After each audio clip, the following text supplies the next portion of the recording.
Good morning, Human Rights Day.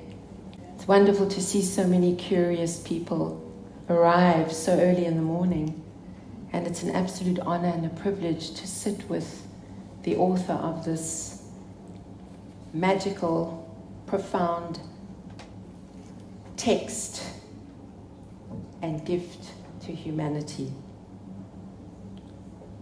Paul holds a PhD in human sexuality and is a sexual health practitioner. He's a musician, a songwriter, an artist, and one of the 6 men who were tasked to bring the Mankind Project to South Africa.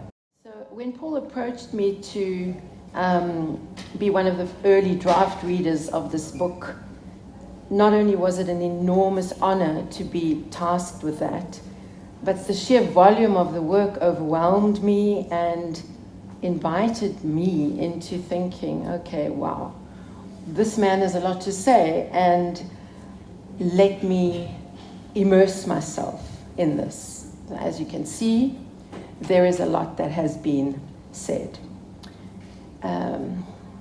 Sextus has a profound impact on the way I have worked as a clinician. I'm a doctor in clinical psychology. I've practiced for 34 years in many different parts of the world and with couples, with men, in men's groups, and with women as well.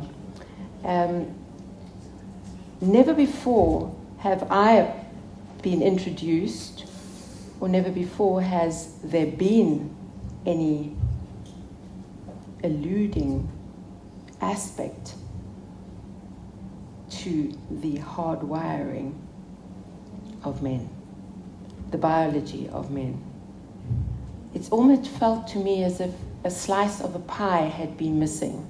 All of us had been trained and have been trained exceptionally well, many mental health practitioners in the audience, and yet, after reading this book, I had a sense that there was definitely something that had been missing. And this for me was a book that had little to do with the men are from Mars, women are from Venus kind of story, so let's understand our differences and move on within that reality frame.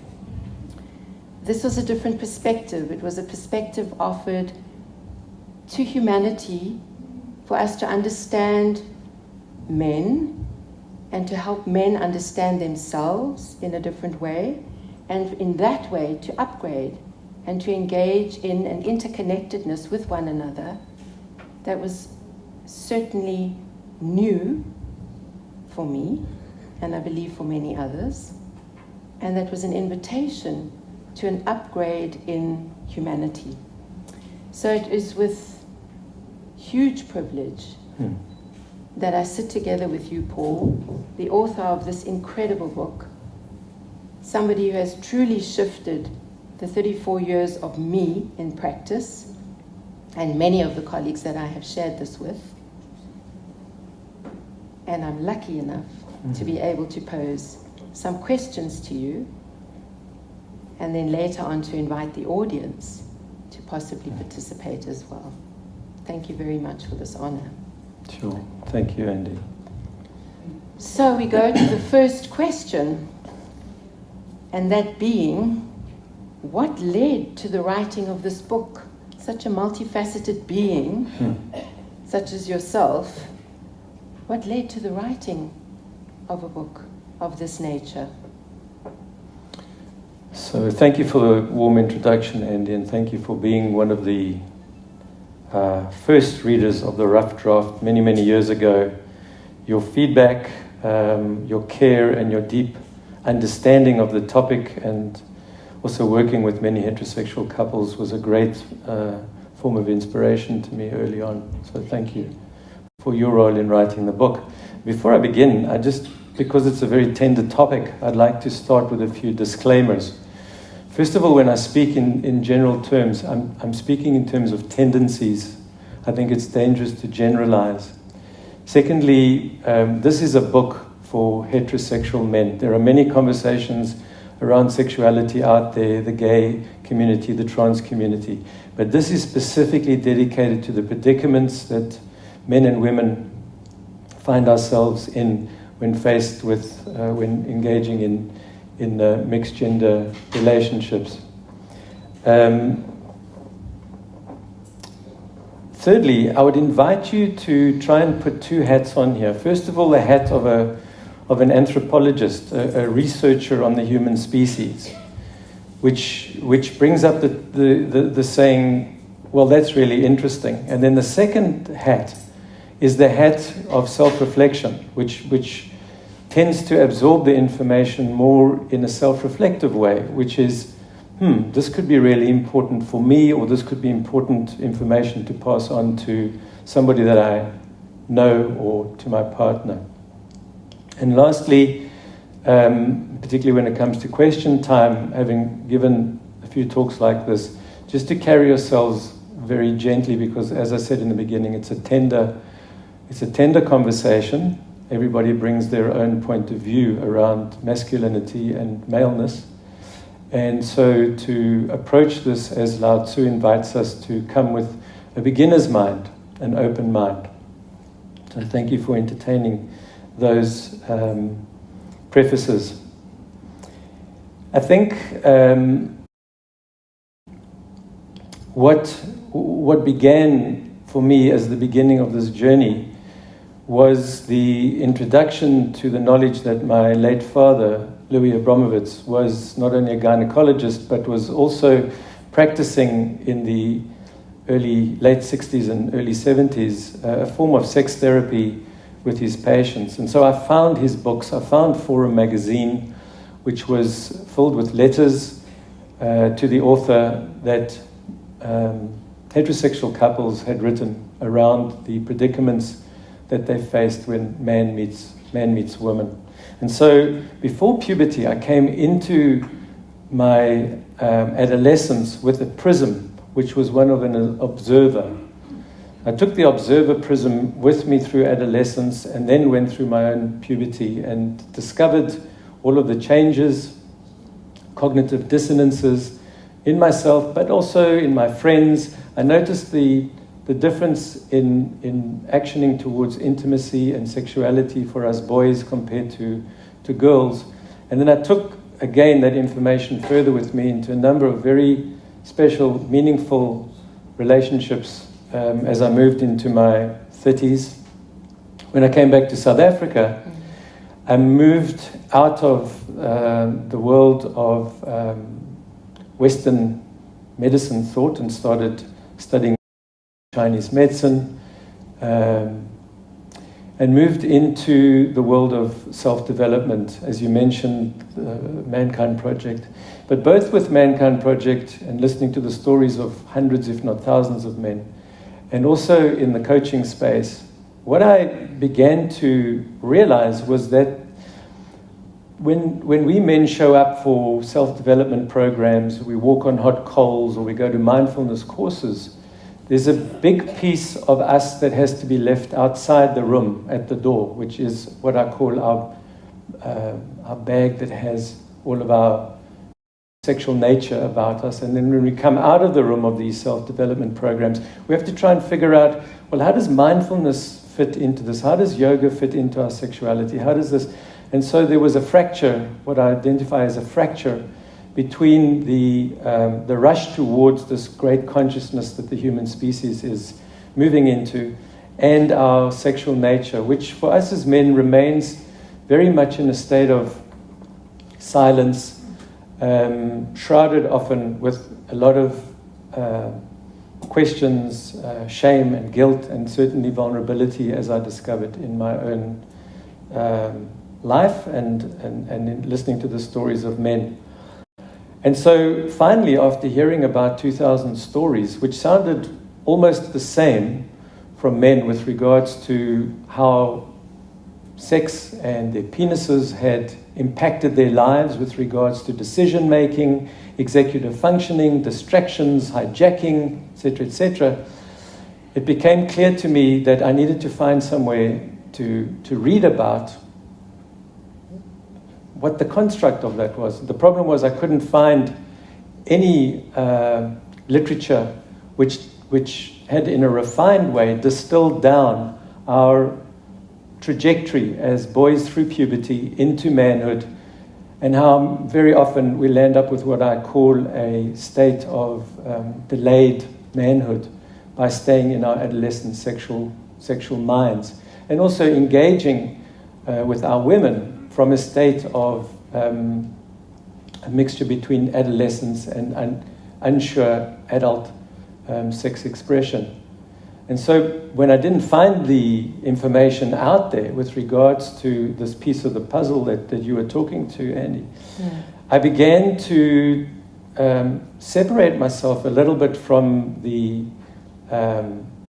self-development work and started to dig deeply into the notion that, in fact, we as men, heterosexual or bisexual or gay, but my specialty, being a heterosexual man, is that, so I can't talk to the other paradigms of male sexuality. I wanted to begin to provide something for men who wanted to ask the question, how do I integrate a different way of being sexual into this greater drive for consciousness that I'm engaging with, whatever it is, qigong, yoga, mindfulness, therapy, for example. And so I began my research back in 1993, although it really began back in 1975, perhaps, as I took this prism of observation with what I saw in the media, what I saw my friends talking about, how I experienced the women in my lives, all the way through to the hundreds of stories that I was hearing men confirm what my own experience was. And then began writing the text in 2010. I finished my PhD in 2016. I studied also a little bit of Eastern sexology. I wanted to know who was not talking to whom with regards to the East and the West, what the wisdom from both sides actually was that wasn't being shared. The book was published in 2021. And so, in short, it was really my drive to find a book that I was looking to read, which I couldn't find. And so I decided to write it myself. Beautiful. Yeah. I think what's also wonderful is the way you approach the predicament that men embody. And perhaps it would be nice if you could read a little bit from the book to the audience on the invitation that you have here from Rainer Maria Rilke, and then you go on page 107. 107. Which is an offering to many of you to understand the gentle space that Paul comes from in his exploration of the male predicament, in inverted commas. Well, on working with the predicament, Rainer Maria Rilke writes, "Be patient towards all that is unsolved in your heart. Try to love the questions themselves like locked rooms and like books that are now written in very foreign tongue. Do not now seek the answer which cannot be given, because you would not be able to live them, and the point is to live everything." And he points to the predicaments of male heterosexual sexuality, as I've mentioned a few of them, and I'll mention a few of them.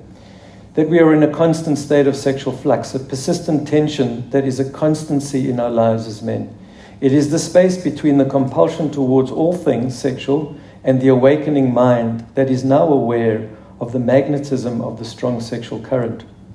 Secondly, a persistent force with similar tendency across all men when called to meet variable arousal and desire patterns in women. The medicalization, commercialization, and entertainment valuing of sex. The silence around the majority of male heterosexuals who occupy neither end of the bell curve. When I speak of a bell curve, this book is written for what I call the men in the middle of a bell curve. There's a lot of literature around men who are asexual, and a lot of literature around men who are perpetrating men who are in the medicalized model with erectile dysfunction, premature ejaculation. But there's an enormous population of men who live in the middle of the bell curve who don't have anything that the literature points to as a predicament or a problem. And what I'm suggesting is that we have our own predicaments which haven't really been tabulated and haven't really been identified, and therefore they're not really seen as a predicament. And so the majority of us men in the middle of the bell curve simply muddle on, hoping to pick up information here or there. Which is pretty interesting, and it leads me to my second question. Yeah. Why would you feel that this big topic has not been tackled before? That's a great question. And I thought about that a lot in the year before writing the book. I think there are 2 or 3 parts to that. The first part is that the heterosexual male in particular, compared, let's say, to a gay man who has to figure out how to correlate his humanity with his sexuality, and how to come out to his family or to the general population. The gay man has to undergo, not has to, but does often, I think, undergo a very deep archaeological dig into what their sexuality actually means to them and what the cost of coming out is, and he will eat and drink and sleep that predicament for months or years before coming out. And in doing so, he develops, I believe, a particular fitness around his knowledge of who he is and who he's becoming and how he defines his sexuality. On the other hand, the heterosexual man, I say, we have a red carpet laid out for us. We are the reproducers of the species, in a sense. And our biggest predicament in adolescence is how to get more sex, or how to have sexual engagement, which isn't necessarily a very profound fitness builder for trying to figure out, actually, hang on a second, who am I as a sexual being? How does my sexuality bleed into the rest of my life? So I think particularly for the heterosexual population, in terms of the discussion you're asking about, Andy, because I think if you look at the gay or trans populations, because of the fitness they build, I think there's quite a lot of literature around the predicament of being gay or being a trans man and finding pride in that. For us as heterosexual men, this silence, which is evoked by a lack of necessity to self-reflect on who we are as sexual beings, has resulted in a lack of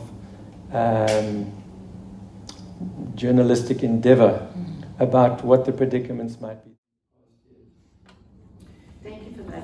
I think also in the book where you speak about biology and behavior, there's a wonderful beginning chapter, I don't know if you'd like to share that, on page 133, which I think is quite pertinent for many of the women who might have a sense that, the conversation hasn't taken place because it's actually served men. If there's been a pleasure for pleasure's sake, why have a conversation that might introduce some other form of mastery to the pleasure principle? So I think in the no excuse can be found in biology for the bad behavior of men is quite a beautiful unfolding. Biology and behavior, no excuse can be found in biology for the bad behavior of men. Adam Jukes, in his book, Is There a Cure for Masculinity?, suggests that men don't need a biological reason to be let off the hook, nor should we seek it. Making sense of our biology cannot be done in an effort to make an excuse. To the contrary, the man informed becomes the man able to reach for a new level of accountability and sexual self-awareness. Thank you for that. So there's a lot that hetero men and hetero women don't know about themselves and or one another. And I guess, as you mentioned, this is where the conversation would begin. So would you say that from wanting to understand more of one another, men about men and women about their men, there would be a potential invitation to a different form of mature interconnectedness that the world hasn't seen before? You know, yes, I do, Andy, thank you. And part of the front of the book here says it's a book for men and a book for the women who love them. The journey to what I like to think of as a more evolved relationship between men and women cannot be taken by one partner alone, and it's often very useful if the partners are engaged with and involved with the struggles of their partner. And I use two particular terms in the book. The one is curiosity-based research, which puts judgment aside and seeks to really understand the other, coming from a place of judgment and compassion. And so with the curiosity-based research, it is an antidote to the kind of expectations and entitlements that we often feel in relationship about how our partners are behaving towards us. And it really takes a lot of practice, this curiosity-based research. The other one is to seek to understand each other, or stueo, S-T-U-E-O. To seek to understand each other is often a place where couples will only go to when encouraged by a therapist, or they're sitting in a therapy room, or their relationship is on a knife's edge. And what the book seeks to do, in essence, is to really encourage to recognize biological differences, to recognize how these differences are impacting our behavior, and to seek to find compassionate places of understanding. So yes, towards an evolutionary relationship. Upgrade. Yeah. So in many ways, you know, the old Pythagorean phrase, no man is free who cannot control himself, is pretty much the basis of where your book would be coming from, offering that opportunity to master the biological hardwiring. Yes, it is. To my point earlier with regards to seeking greater up-leveling, self-development, mastery, mindfulness, without this particular piece of the puzzle, it becomes very difficult to reach higher levels of self-understanding, and also to make oneself fit in a relationship state. To bring down this greater understanding of what I refer to as sexual self-agency for a man is a very, very powerful centrifuge, and it alters the way that we see the world, and it alters the way that we meet the world. And I'll just use, on the back of the book here, I've quoted from British author Kingsley Amis, and it says here, waking up from a 50-year relationship with his active libido, British author Kingsley Amis exclaimed, "It's like being chained to a madman." And I say that men have been thinking about this since the days of Socrates, and that's because biology dictates not only our sexual reality, but our entire reality sexually. I'll say that again. Biology dictates not only our sexual reality, but our entire reality sexually. And that, with regards to the common thread in the book, is the biological imperative, the intelligence of what I refer to as our reproductive biological intelligence. And our reproductive biological intelligence is alive and well and living in every single man, no matter how he chooses to share his sexual nature. His reproductive biological intelligence is alive and present. It's obvious in a woman. A woman experiences menstruation, she has breast for breastfeeding, she gets pregnant, we can see it. The exterior notion of our biology for men is more obvious in our behaviors towards the outside world. I call these predictive reproductive behaviors. They've been caricaturized trans-historically and trans-culturally. In other words, if you talk about nature versus nurture, you could say on many levels that the nature of a man's being, no matter what culture we grow up in, is less of a force of our behavior, the nurture is less of a force of our behavior than the nature. Because transculturally, no matter what tribe a man comes from, our behavior is characterized across the board. It all looks the same when it comes to our behavior towards women as far as heterosexual men. And so for me that makes a strong case for us to sit up and pay attention to what this hardwiring is and why I felt it was important to get to the more granular aspects of what hardwiring means. We left that saying hardwiring at a sort of a hovering space. And it never actually landed, and I hope that's what this book does. Yeah. Well, it certainly did. I mean, I have to say that in the initial reading of the draft, approaching couples therapy and approaching men in the therapeutic context had a very different flavor. There was a time where I felt almost like afraid of this beast sitting opposite me that had this untamable force within him, which I hadn't really thought of before. I mean, we're all human, and I would meet, each individual in that human form, obviously recognizing the different genders, but not with this untamable kind of monster thingy that was going on. And, being female became more of an obvious kind of dilemma for me, sitting opposite a male.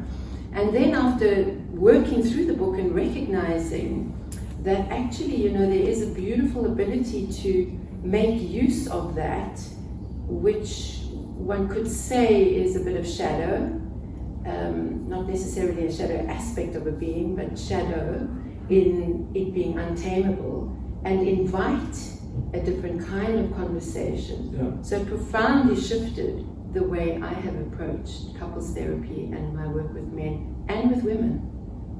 From that point of understanding a vulnerability that is actually present. And I think you speak of that so beautifully in the book, where you say that for women to understand this is almost like those of us who have been pregnant and the cravings. Yeah. So maybe you want to comment on that a little bit, how Yeah. it brings it home for a woman to really understand what this might feel like. Yeah. I mean, a moment ago I said women don't really have a sense of the constancy of the male sex drive. And I got challenged about the constancy of the male sex drive by a lady in the audience. And she said, it can't be. I said, have you been pregnant? She said, yes, I have. She said, a while ago. I said, well, did you have a craving? She said, yes, I did. And I said, well, what was that like? She said, I had to have it. I just had to have it. Another lady said to me, I hate to eat spinach. I ate the spinach with the dirt on it. I didn't even get to the checkout. And I said, what happened after the third trimester? Well, it went away. I said, well, you kind of got a sense of what this pre-sexual tension is for men by having the craving. Then you get that idea. But for men, it doesn't really go away until the testosterone starts to reduce somewhat. Again, I think in your book at 425, the delayed man syndrome, I found so pivotal, and that really, really excited me about, engaging with this work in practice. Maybe you want to read it for the audience. Surely. The delayed man syndrome. From men not growing up. From here. Yeah. Men not growing up and subsequently behaving like sexual adolescents well into adulthood is not only a function of not growing up, but it is also a function of our reproductive nature and our reproductive indexing. Our reproductive biological intelligence impedes the growing up process by making urgent what it feels to be so important, what it feels is necessary. If we refer back to Brissendine, science believes that this frequent sexual stimulation is biologically required to keep young men primed, fertile, and ready to have real sex at first opportunity. We can appreciate that this priming for sex and constant state of preparedness has to be sustained well beyond adolescence. However, the consequence of this necessity contributes greatly to the delayed man syndrome, because cognitive vulnerability, or the fragmented mind, must remain constant where sexual opportunity is concerned. And sexual opportunity is everywhere, all the time, and every day. To fully understand, we need to look at how this delayed man syndrome is expressed in our relationships with our bodies, and how our cognition meets a sustained habit of being. We are actually called upon to develop a relationship with our biology on many fronts. Thank you. I mean, I think that the audience can probably recognize how the thread of that weaves into working with couples, and particularly with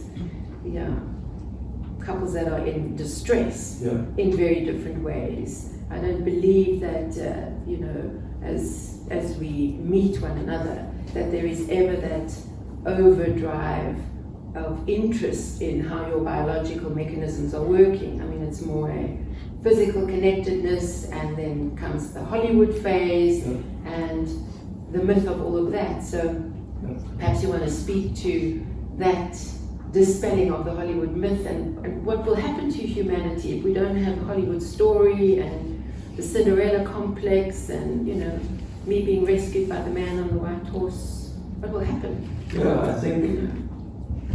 think a lot of that speaks to the current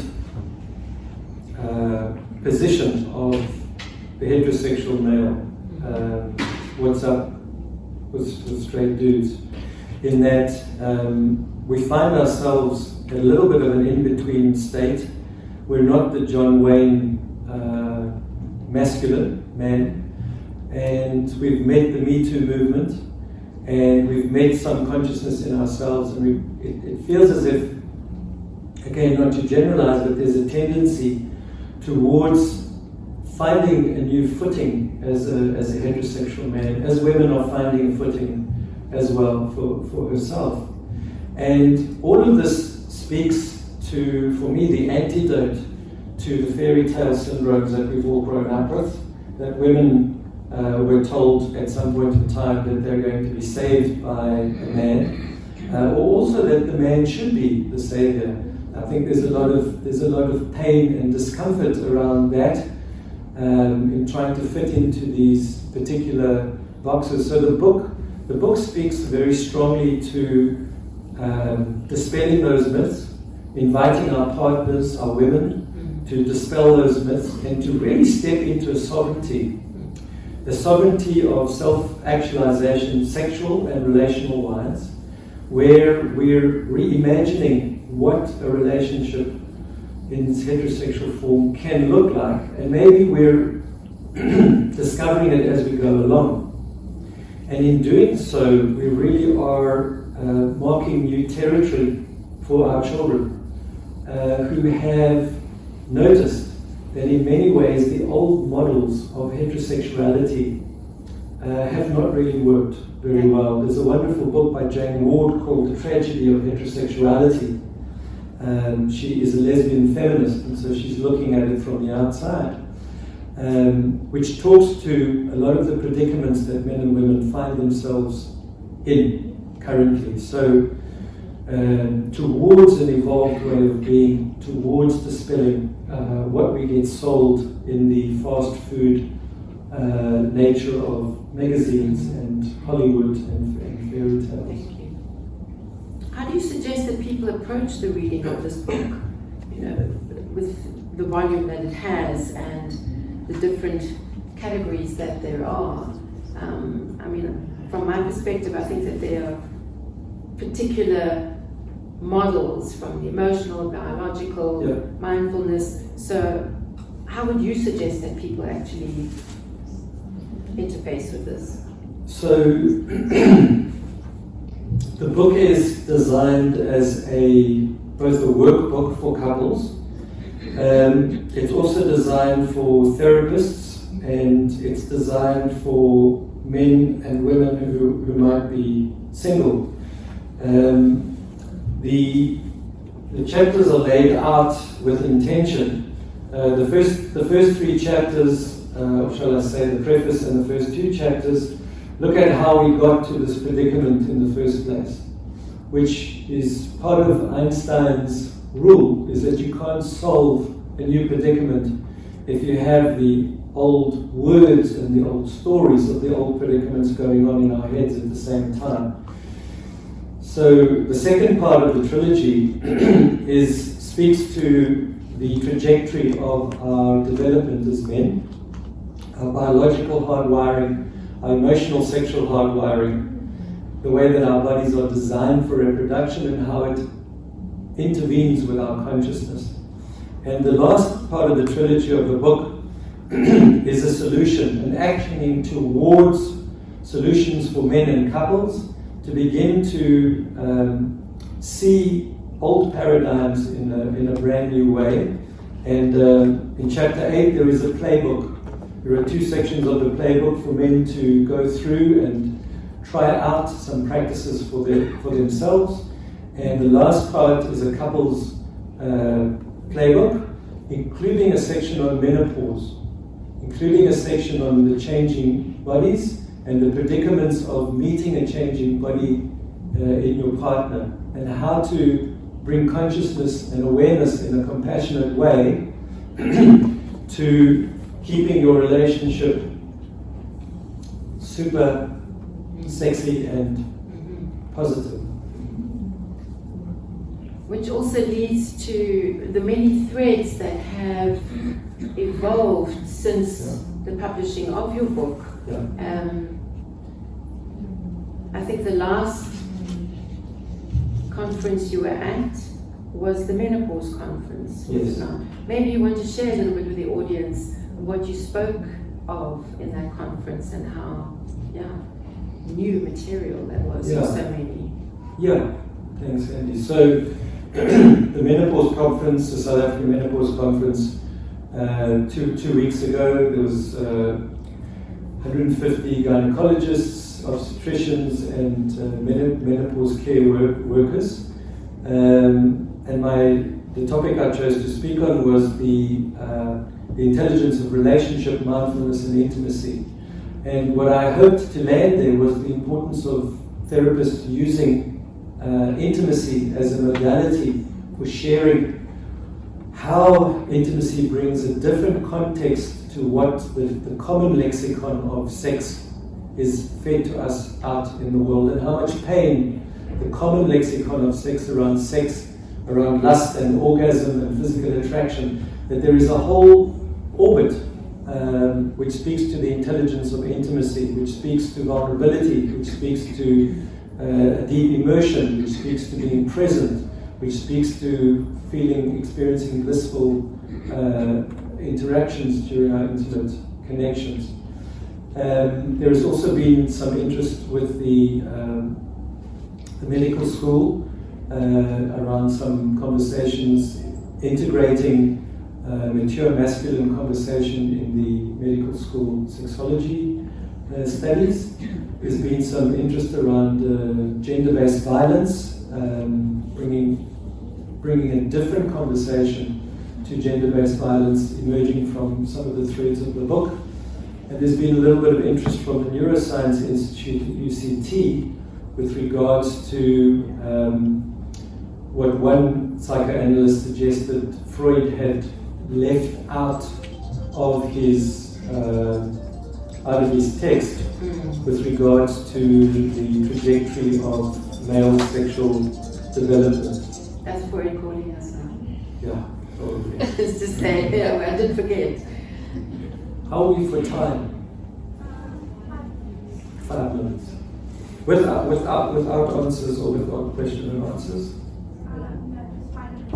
Just 5 minutes. Okay. Okay, so one more question from my side, and perhaps you want to open it to the audience. I think the pivotal one that's asked of me, when I'm working with couples, with women and with men, is if there is this hardwiring by nature, pleasure for pleasure's sake, why would I want to master that? I mean, with the deluge of availability, porn, of, the obvious, Yeah. why would I want to master that? Why would I want to curb that craving?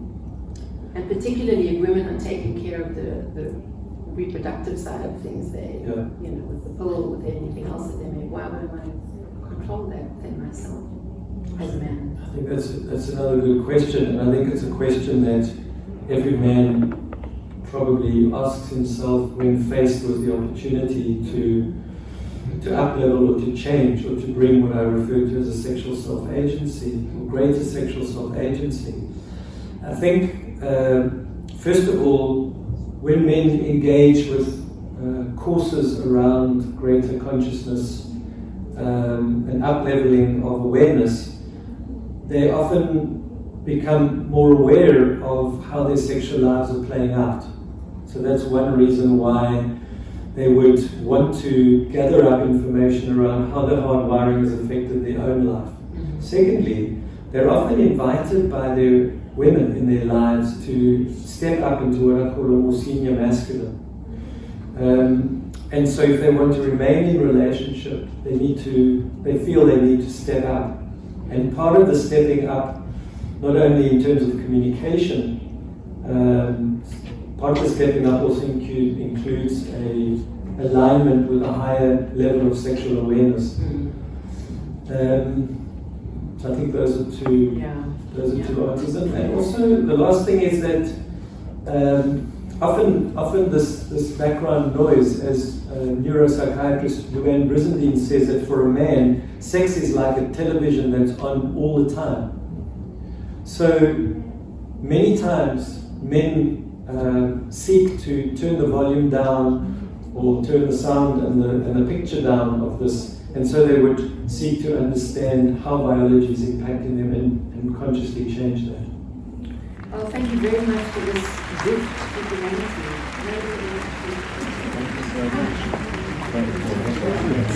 Yes.